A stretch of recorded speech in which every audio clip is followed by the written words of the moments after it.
Welcome dear रॉकर्ड्स, कैसे हैं आप सभी। आज हम लेकर आ गए हैं दो भाइयों के बारे में एक कोरियन गुड फील मूवी जिसका नाम है माय अनोइंग ब्रदर। यार बचपन में ना ऐसा कौन सा भाई होगा जिसने अपने छोटे भाई को तंग या परेशान ना किया हो। बड़े होकर भी उनके बीच ये लव हेट रिलेशनशिप चलती रहती है, लेकिन अंत में ये रिलेशनशिप किस तरह बदल जाती है और क्यों, यही दिखाया गया इस मूवी में, जिसमें कॉमेडी भी है, एक्शन भी है, फील गुड फैक्टर भी है। इसलिए वीडियो को एंड तक जरूर देखिए, लाइक एंड शेयर कीजिए और हाँ, रुमाल लेकर बैठिए क्योंकि एंड में शायद आपको आंसू आ जाए। मूवी की शुरुआत होती है ओलंपिक्स गेम्स के जूडो फाइनल्स में, जहां पर कोरिया और जापान के बीच जोरदार फाइट हो रहा है। कोरियन खिलाड़ी का नाम है यंग, जो कैसे भी करके बस इस जूडो में गोल्ड जीतना चाहता है, लेकिन जापान का खिलाड़ी उसे ओवरपावर कर देता है और एक खतरनाक सुप्लेक्स मूव से उसे उठाकर नीचे फेंक देता है। इस तरह यंग होश खो देता है और जापानीज खिलाड़ी जीत जाता है। इम्पैक्ट की वजह से यंग के ऑप्टिक नर्व्स डैमेज हो जाते हैं, जिस वजह से उसकी देखने की शक्ति पूरी तरह नष्ट हो जाती है। यंग की कोच, जिसका नाम सुजैन है, वो इस बात से बड़ी दुखी होती है। क्या करती वो भी। दूसरी ओर जेल में दूशिक नाम के आदमी को दिखाया जाता है, जिसने पैरोल के लिए अप्लाई किया है। दो ऑफिसर्स उससे बात करने आते हैं, ये जानने के लिए कि वो पैरोल में जाकर कोई प्रॉब्लम तो नहीं क्रिएट कर देगा। दूशिक उन्हें एक न्यूज़पेपर आर्टिकल दिखाता है जिसमें यंग के बारे में लिखा होता है। वो रो पड़ता है कि ये मेरा भाई है और हाल ही में ओलंपिक्स फाइनल में ये इंजर्ड हुआ है और ब्लाइंड भी हो चुका है। मुझे कुछ दिन बस अपने भाई की देखभाल करनी है। ऑफिसर्स उसका दुख समझ पाते हैं और उसका पैरोल अप्रूव कर देते हैं। अब दूशिक घर आता है। दरअसल दूशिक इतना रहमदिल नहीं है जितनी एक्टिंग कर रहा है। वो बस जेल से छूटने का बहाना ढूंढ रहा था और बाहर भी आ गया। वो कॉलिंग बेल बजाता है पर यंग बाहर नहीं आता। दूशिक दीवार टपकर अंदर कूद पड़ता है। घर का दरवाजा खुला होता है और घर बहुत ही गंदा पड़ा होता है। दूशिक यंग को पुकारते हुए अंदर आता है तो वो अपने कमरे में पूरा अंधेरा करके लेटा होता है। दूशिक कहता है, अरे लाइट क्यों नहीं जलाई? ओह हाँ, तुम्हें तो कोई फर्क ही नहीं पड़ेगा ना, क्योंकि तुम्हारी रोशनी जो चली गई है। इस तरह यंग को ताना मारकर वो जाकर नूडल्स बनाकर खाने लग जाता है। ओ यंग, तेरा बड़ा भाई आया है और तू है कि दरवाजे पर स्वागत करने नहीं आया? वैसे तेरी आंखें फूट गई, ये तो मेरे लिए बहुत बढ़िया हुआ यार, वरना मुझे तो पैरोल मिलती ही नहीं। और एक्टर तो मैं था ही पहले से, वहां पर भी मैंने बहुत बड़ी एक्टिंग की। दूशिक की किसी भी बात का यंग जवाब नहीं देता और ना ही बाहर आता है। कुछ देर के बाद दूशिक बाहर चला जाता है और तब यंग किचन कबर्ड से नूडल्स निकालकर कच्चा खाने लग जाता है। जैसे ही वो दूशिक की आहट सुनता है तो वो दोबारा कमरे में जाने लग जाता है कि तभी किसी चीज से टकरा कर गिर जाता है। इतने में वो दूशिक आकर उसको कमरे में ले जाने की कोशिश करता है, लेकिन यंग अपना हाथ छुड़ाकर कहता है, नहीं, मुझे किसी की जरूरत नहीं है, कहकर वो खुद कमरे में चला जाता है। अब अगले दिन दूशिक सिगरेट खरीदने जाता है। वहां पर एक आखिरी पैकेट बचा होता है, लेकिन उसे चैंग नाम का एक आदमी उठा लेता है। दूशिक कहता है कि मैंने पहले मांगा था, पर चैंग कहता है कि मांगने से क्या होता है, पहले उठाया तो मैंने था। ये कहकर वो दुकानदार को पैसे देकर वहां से भाग जाता है। फिर दूशिक भी है ही थोड़ा सन की, वो भी उसके पीछे भाग जाता है, लेकिन अचानक उसके पेट दुखने लग जाता है और वो घर की ओर आ जाता है। इसी बीच यंग की कोच सुजैन उसके घर पर आती है और यंग को कॉल करके कहती है कि मैं तुम्हारे घर के बाहर हूँ, प्लीज गेट खोलो। कहकर वो गेट पर पीठ दबाकर बैठी होती है तो अंदर ही गिर जाती है क्योंकि गेट खुला था। अब घर की हालत देखकर बेचारी पूरी साफ सफाई में लग जाती है। तभी अचानक वो दूशिक उसके पास जाकर खड़ा हो जाता है तो उसे चोर समझकर सुजैन उसे थप्पड़ी मार देती है। और जब उसे पता चलता है कि दूशिक यंग का बड़ा भाई है, तब वो सॉरी कहती है और खाना बनाकर यंग को जगाने जाती है। पर वो है, ये तो बेहोश हो चुका है। सुजैन एम्बुलेंस बुलाकर उसे हॉस्पिटल लेकर जाती है। दरअसल यंग ने खाना नहीं खाया था, इसीलिए कमजोरी की वजह से वो बेहोश हो गया। अब सुजैन दूशिक को डांटती है कि यार कैसे भाई हो तुम, उसने खाना खाया या नहीं इसका भी तुम्हें ध्यान नहीं है क्या? दूशिक भी अपने स्टाइल में कहता है, मुझे लगा खा लिया होगा उसने, वैसे स्पोर्ट्समैन है तो अच्छा, स्ट्रांग बॉडी है, पर लगता है कमजोर खिलाड़ी है मेरा भाई। अब ये सुनकर सुजैन को इतना गुस्सा आता है और वो कहती है, यंग देख नहीं सकता, तुम्हें चाहिए कि उसका ख्याल रखो तुम। इतने में नर्स बिल भरने को कहती है। सुजैन कहती है, चलो अपने भाई का बिल भरो। दूशिक कहता है, अरे मेरे पास फूटी कौड़ी नहीं है, बिल क्या मैं खाक भरूंगा, कहकर वो आराम से निकल जाता है। अब सुजैन सोचती है, यार ये कैसा भाई है, इससे अच्छा तो भाई होना ही नहीं चाहिए। सुजैन को हॉस्पिटल बिल सेटल करना पड़ता है बेचारी को और वो यंग को घर छोड़कर चली जाती है।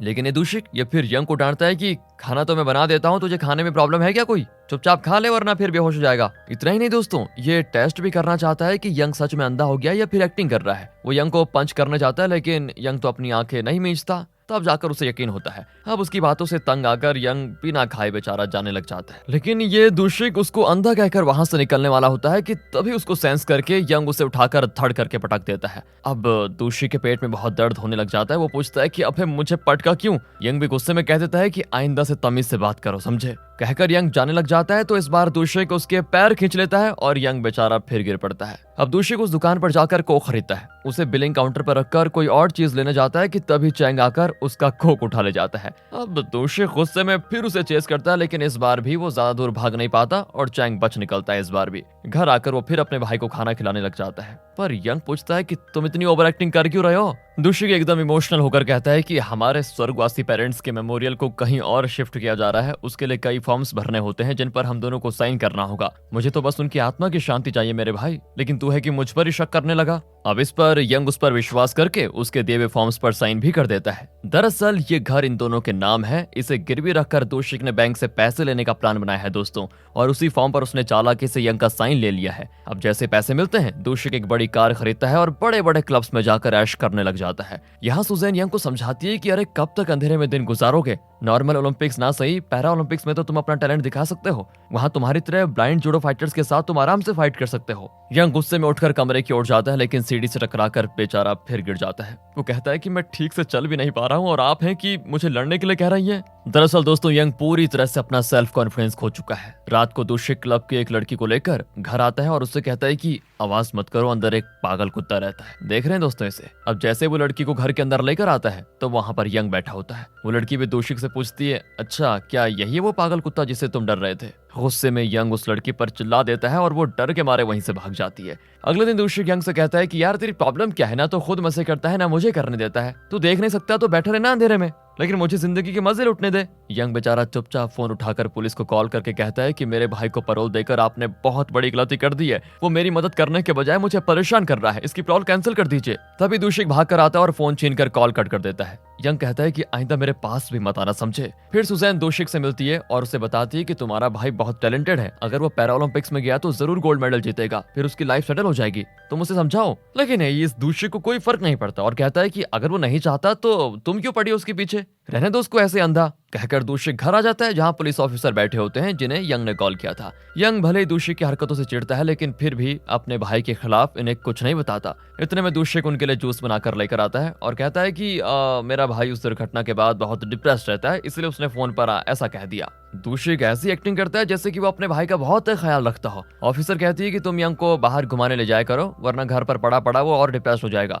उनके जाने के बाद तो दूषिक यंग को बाहर बैठाता है और पूछता है कि बोलो तुम कहाँ जाना चाहते हो, बोलो। यंग कहता है कि बचपन में तुम, मैं और मम्मी पापा एक जगह जाते थे, मुझे वहां ले जाओगे क्या? दूषिक कहता है कि दुनिया में और किसी भी जगह मैं तुम्हें लेकर जाऊंगा, लेकिन वहां नहीं। यंग कहता है कि यार ऐसा क्यों कहते हो, बचपन में हम कितने खुश थे, लेकिन एक दिन तुम घर छोड़कर भाग गए, और तुम्हारे जाने के बाद हम तीनों कितने दुखी थे ये तुम आज तक नहीं जानते शायद। हर रोज ये सोच के जीते थे कि तुम आज आओगे कल आओगे, आज आओगे कल आओगे, पर तुम नहीं आए। और जब मैं 18 साल का हुआ तो मम्मी पापा चल बसे, तब से लेकर आज तक मैं अकेला जी रहा हूँ, आगे भी अकेला ही जीऊंगा। तुम चाहो तो कहीं और जाकर आराम से रहना, मैं पुलिस को कुछ नहीं बताऊंगा। ये सब सुनकर दूषिक रियलाइज करता है कि उसने अपने परिवार को, खासकर अपने भाई को कितना हर्ट किया। अब वो फैसला करता है कि अब मैं अपने भाई को छोड़कर कहीं नहीं जाऊंगा, उसे मेरी जरूरत है। अगले दिन वो जल्दी उठकर यंग को जगाता है और उसे स्विमिंग पूल लेकर जाता है। यंग पूछता है तुम बचपन में हमें छोड़कर चले क्यों गए थे भाई? दूषिक कहता है कि मुझे मम्मी बहुत अच्छी लगती थी, वो मेरा बहुत ख्याल रखती थी, लेकिन एक दिन पड़ोस के अंकल ने कहा कि ये तुम्हारी माँ नहीं है, तुम्हारी असली माँ मर चुकी।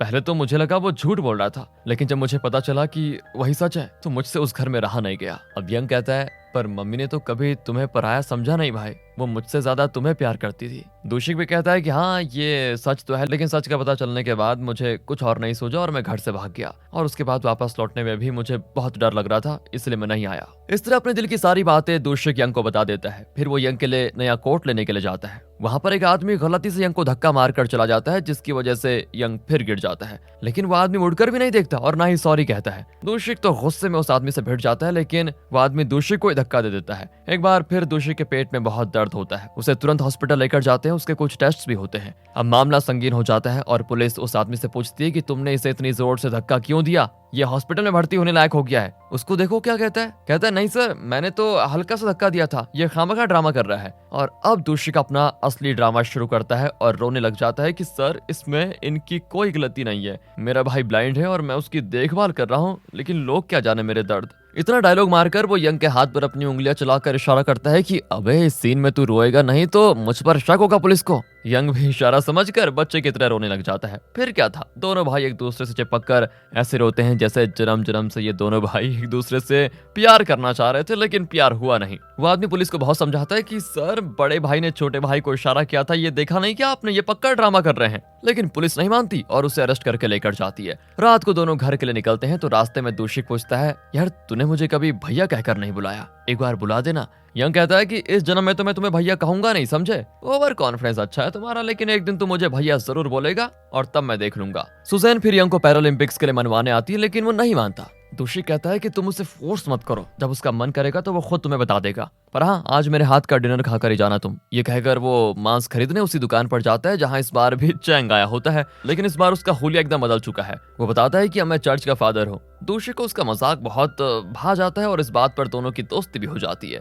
दोषी को उसे भी डिनर के लिए इनवाइट करता है। हंसी मजाक में सब मिलकर मस्त तरीके से डिनर करते हैं। यंग भी बहुत खुश होता है। घर जाते वक्त सुजैन दोषी से कहती है कि जब से वो ब्लाइंड हुआ है ना, हंसना भूल गया था वो, लेकिन आज तुम्हारी वजह से वो इतना खुश है। किसी तरह उसे नॉर्मल बना दो, फिर उसके अंदर कॉन्फिडेंस अपने आप आ जाएगा। दोषी को भी उसकी बात बढ़िया लगती है। अब अगले दिन वो अपना काम शुरू कर देता है। वो यंग से पूछता है कि तुम्हारी कोई गर्लफ्रेंड है क्या? यंग कहता है हाँ, मुझसे कौन प्यार करेगी? अरे करेगी भाई, तुझे बस ट्राई करना होगा। अगर तुझे कोई लड़की पसंद आ जाए ना, उसे इम्प्रेस करने के लिए ये पिकअप लाइन यूज करना।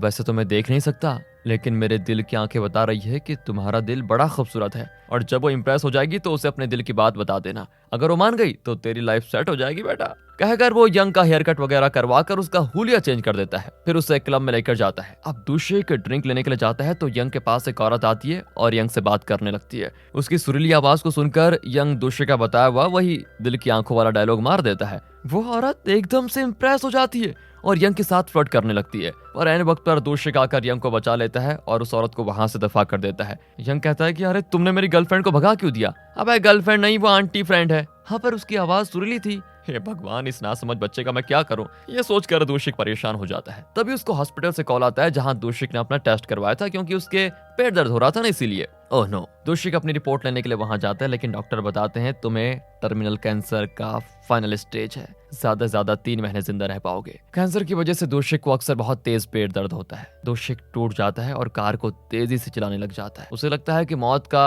मैं 3 महीने इंतजार क्यों करूं, अभी मर जाता हूं। पर तभी यंग का कॉल आता है तो दोषिक गाड़ी रोक देता है। अब वो सोचता है कि यार अगर मैं मर गया तो मेरे भाई यंग का क्या होगा? वो तो देख भी नहीं सकता बेचारा, मुझे उसके लिए कोई इंतजाम तो करना ही होगा। ये सोचकर दोषिक घर आता है। अगले दिन दोषिक नहीं उठता। यंग उसे आराम करने देता है और उसके लिए ऑमलेट बनाने जाता है, लेकिन गलती से पैन को अपने पैर पर गिरा देता है। तभी दोषिक वहां आकर कहता है कि भूख लगी थी तो मुझे बता देते, खुद क्यों कर रहे हो ये सब कुछ? यंग कहता है भाई ये मेरे लिए नहीं, ये तुम्हारे लिए बना रहा था। तुम्हें याद है बचपन में तुम्हें ऑमलेट बहुत पसंद था। तुम्हारे घर छोड़कर जाने के बाद जब भी मम्मी ऑमलेट बनाती थी ना, तो तुम्हारे लिए भी एक ऑमलेट बना के रखती थी। मैं उसे ले जाकर हमारे घर के सामने वाले पेड़ पर हमेशा दफना देता था। तेरे सारे ऑमलेट्स उसे पेड़ ने खाए हैं। ओहो। और यंग के मुंह से ये सारे शब्द सुनकर दोषिक इमोशनल हो जाता है। फिर दोनों उनके पेरेंट्स के मेमोरियल पर जाते हैं। सिर्फ यंग अंदर जाता है, जबकि दोषिक दूर से देख रहा होता है। यंग कहता है कि मम्मी पापा आप लोग फिक्र मत करना, दोषिक वापस आ गया है। कहकर यंग बाहर आता है तो उसे कार में बिठाकर दोषिक अंदर जाता है और अपने पेरेंट्स से कहता है आपका एक बेटा बहुत अच्छा है लेकिन वो देख नहीं सकता, दूसरा बेटा बहुत बुरा है लेकिन कुछ दिनों में मरने वाला है। पर हाँ, आप लोग फिक्र मत करना, मैं यंग को इस काबिल बनाऊंगा कि वो अकेला ही सही आत्मविश्वास के साथ अपनी लाइफ जिएगा। दोषिक यंग को पैरालंपिक्स में हिस्सा लेने के लिए कन्विंस करने लग जाता है और उसे ग्राउंड पर लेकर दौड़ने को कहता है, लेकिन यंग कहता है कि अरे सब मुझे चिढ़ाएंगे कि मैं अंधा होकर दौड़ रहा हूँ, मुझे छोड़ दो तुम, मैं ये नहीं कर सकता। दोषिक कहता है कि तुम दूसरों के बारे में मत सोचो, बस अपनी प्रैक्टिस पर ध्यान दो, अपने शरीर को पहले की तरह मजबूत बना दो तुम। यंग कहता है कि यार देखो अगर तुम मुझे फोर्स कर रहे हो तो मैं मर जाऊंगा। दोषिक उसको एक जोर का थप्पड़ मारता है और कहता है कोई कुछ नहीं कहेगा, मैं और सुजैन यही चाहते हैं कि तुम आत्मनिर्भर बनो, लाइफ जैसे भी हो उसे फेस करो, मैं तुम्हारे साथ हूँ। अब यंग को जरा कॉन्फिडेंस आता है और वो तेज दौड़ने लग जाता है। दोषिक उसे खूब चीयर करता है। भागते भागते दोषिक से वो टकरा जाता है और दोनों गिर जाते हैं। यंग पूछता है क्या मुझे कोई देख रहा है, हंसा तो नहीं कोई? दोषिक कहता है कि जो लोग तुम्हारे गिरने पर हंसेंगे वो लोग तुम्हें सलाम भी करेंगे जब तुम उठकर उनका सामना सीना चीर कर करोगे तब। यंग की हिम्मत और बढ़ जाती है। दोषिक सुजैन से कहता है कि यंग पैरालंपिक्स में जाने के लिए मान गया है।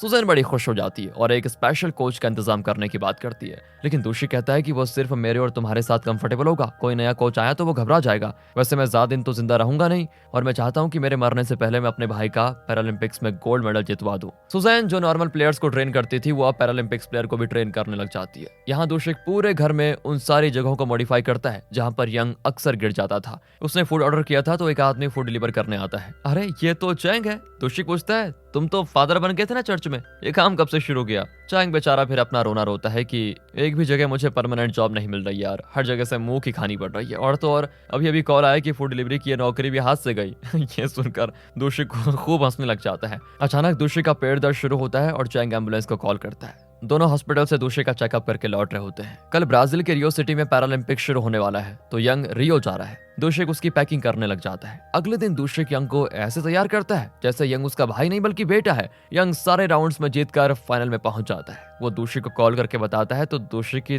तबीयत खराब हो जाती है और ज्यादा, लेकिन फिर भी वो यंग को इसकी भनक नहीं लगने देता और उसे फोन करके खूब मोटिवेट करता है कि भाई बहुत बढ़िया लड़ा तू। फाइनल में यंग बहुत नर्वस हो जाता है क्योंकि ओलंपिक्स फाइनल में उसके सर में चोट लगी और उसकी आंखों की रोशनी चली गई थी। तब सुजैन उसे सच बता देती है कि दूषिक कुछ दिनों का मेहमान है, वो जल्दी मरने वाला है। यंग से रहा नहीं जाता और कहता है कि मुझे अभी दूषिक से मिलना है, लेकिन वो कहती है कि अरे इसलिए तो तुम्हारे भाई ने तुम्हें सच नहीं बताया क्योंकि वो जानता था तुम मैच छोड़कर उसको देखने जरूर जाओगे। वो चाहता है कि तुम गोल्ड मेडल जीतो, मरने से पहले उस बेचारे को ये खुशी तो कम से कम देखने दो। ये सुनकर यंग रुक जाता है और दूषिक को कॉल करता है। दूषिक नहीं जानता कि यंग को सच पता चल चुका है। वो बहुत कैजुअली बात करने की कोशिश करता है और कहता है देख भाई गोल्ड लेकर ही आना, वरना मुझे अपना मुंह मत दिखाना तुम, और वहीं रियो में रहना नहीं तो। यंग कहता है कि नहीं मैं जरूर गोल्ड लेकर आऊंगा भाई जरूर, लेकिन जब तक मैं जीत कर ना आ जाऊं तुम प्लीज मुझे छोड़कर मत जाना। और दूषिक समझ जाता है कि यंग सब कुछ जान चुका है। वो कहता है तू डर मत भाई, मैं तेरा इंतजार करता रहूंगा, आई मिस यू। और यंग रोते हुए पूछता है क्या तुम्हें बहुत दर्द हो रहा है? दूषिक खुद को कंट्रोल नहीं कर पाता और रोते हुए कहता है दर्द से जान निकल रही है भाई, इसका इलाज है वो गोल्ड मेडल जो तू जीतने जा रहा है। और यंग भी प्रॉमिस करता है कि मैं ये मैच जरूर जीतूंगा। इसी कॉन्फिडेंस के साथ वो फाइनल राउंड में जाता है। दूषिक और चैंग इस मैच को टीवी पर लाइव देख रहे होते हैं। मैच के शुरू होने के कुछ सेकंड में ही यंग का अपोनेंट एक के बाद एक पॉइंट्स जीतता जाता है। लगता है यंग हारने वाला है। सुजैन और दूषिक निराश होने लग जाते हैं और अब आखिरी राउंड होता है शुरू। अगर इस राउंड में यंग ने पॉइंट्स नहीं जीते तो वो मैच हार जाएगा। यंग दूषिक के बारे में सोच रहा होता है कि उसने यंग के लिए कितनी चीजें की है, क्या क्या ना किया है। यंग के मुंह से भैया शब्द सुनने के लिए वो कितना तरस गया था। ये सारे ख्याल यंग के अंदर जोश और ताकत भर देते हैं। फाइनल राउंड में वो अपोनेंट को उठाकर ऐसा मारता है, उसे लॉक कर देता है। इस तरह मिले पॉइंट से वो ये फाइनल राउंड जीत जाता है और गोल्ड मेडल विन करता है। यहाँ सुजैन और टीवी पर देख रहा दूषिक दोनों ही बहुत खुश और इमोशनल हो जाते हैं। यंग रिंग के बीच बैठकर बहुत रोता है क्योंकि जब वो गोल्ड मेडल लेकर घर जाएगा तो पता नहीं उसका भाई दूषिक जिंदा रहेगा भी या फिर नहीं। वो जानता है कि दूषिक इस मैच को टीवी पर लाइव देख रहा है, इसलिए वो जोर से चिल्लाता है कि भैया मैं गोल्ड मेडल जीत गया। जब दोनों साथ में थे तो यंग ने कभी दूषिक को भैया नहीं कहा था, लेकिन अब वो सबके सामने उसे भैया कहता है। इस पर यंग खुशी से रोने लग जाता है। सुजैन यंग का इमोशन समझ पाती है। अब इससे पहले यंग और सुजैन वापस आते दूषिक अपनी आखिरी सांस ले चुका था। उसके फ्यूनरल के बाद यंग घर में बैठा होता है। तब चैंग उसको एक रिकॉर्डर देता है जिसमें दूषिक ने यंग के लिए कोई मैसेज रिकॉर्ड किया था। यंग उसे प्ले करता है। दूषिक ने कहा होता है ओए भाई कैसा है तू, मुझे लगा तेरा गोल्ड मेडल देखने से पहले ही मेरा टिकट कट चुका होगा, इसलिए मैंने रिकॉर्ड किया। एक बात कहूँ, तू पहले भी मुझे बहुत अच्छा लगता था और अब भी बहुत अच्छा लगता है, बस ऊपर ही ऊपर तुझसे नफरत का ड्रामा करता था मैं, पता है तुझे? तू जानता तो है कि तेरा भाई एक नंबर का ड्रामेबाज है। खैर इस गोल्ड मेडल वाली जीत के बाद तेरी लाइफ बदलने वाली है। अब तुझे किसी चीज की फिक्र करने की जरूरत नहीं है। वैसे तू लकी तो है जो तू इस जालिम दुनिया को देख नहीं सकता, लेकिन तुझसे ज्यादा लकी मैं हूँ जो इस दुनिया से गुल होने वाला हूँ। कुछ ज्यादा डायलॉग मार गया ना। खैर मेरे प्यारे छोटे भाई, तू हमेशा खुश रहना और मुझे मिस जरूर करना, समझे? अलविदा छोटू। इस मैसेज के साथ रिकॉर्डिंग खत्म होती है। यंग पूरा मैसेज सुनकर मन ही मन अपने भाई को पुकारता है और उसके बाद बहुत ही कॉन्फिडेंस के साथ अपनी लाइफ जीना शुरू करता है। और इसी के साथ दोस्तों ये मूवी यहाँ पर खत्म होती है। मेरे तो आंसू आ गए सच में, आपके भी आगे तो आने चाहिए। वैसे अगर स्टोरी अच्छी लगी हो, एक्सप्लेनेशन अच्छा लगा हो तो लाइक कीजिए, ज्यादा से ज्यादा share, and finally thanks for watching.